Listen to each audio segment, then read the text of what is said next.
guys, magandang hapon.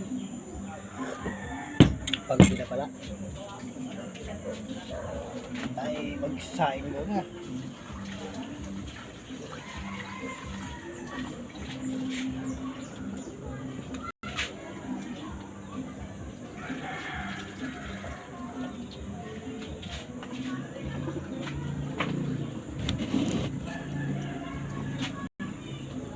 Saing muna tayo guys para hapunan. Matiin na.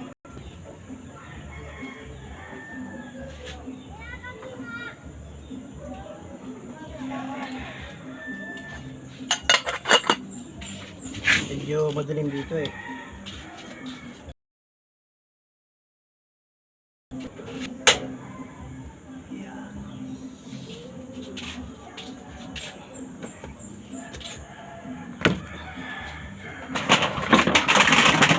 Medyo madilim.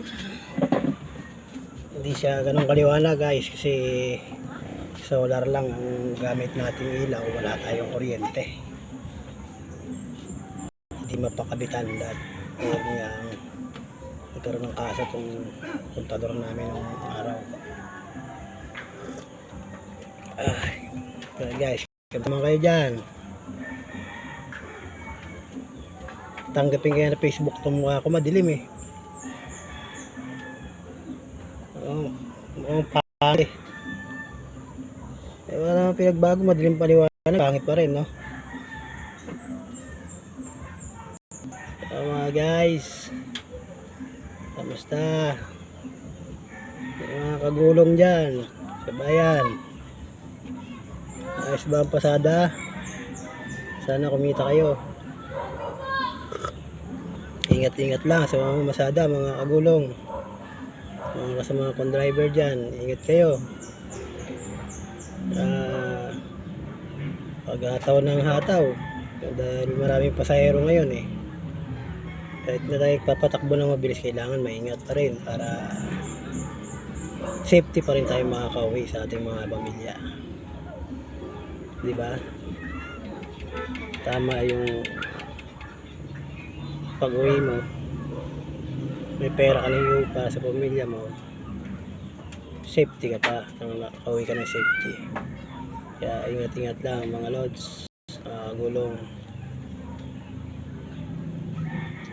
Pera kikitain pa natin yan, pero ang buhay minsan lang, kaya ingat-ingat tayo sa ating paghanap buhay. So, paano mga kagulong, yung mga kasama kong driver, sana makarami kayo at ingat ha, always. Kita tayo bukas, araw ng Lunes, mga masada na naman ako. Hanggang dito lang muna. Kita tayo bukas. Bye bye.